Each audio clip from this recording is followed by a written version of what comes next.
No. Roadrunner. You just scared all the birds away. Yeah, Roadrunner. Yeah, that guy.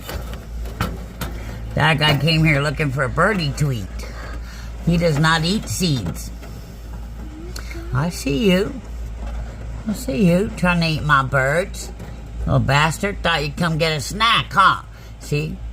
That good thing that baby quail just left. Yeah, guy, what are you looking at? That dove. Oh, is there a dove out there still? Yeah, they're in the front. Look how he squats down. No, he squats down so they don't see him. And then they land and he grabs them.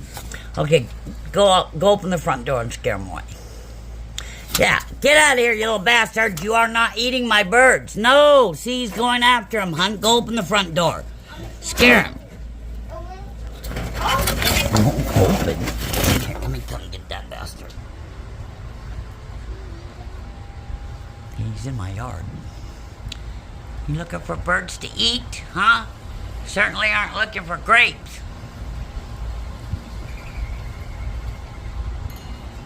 Yeah, you're looking for my birds? You are not eating my birds.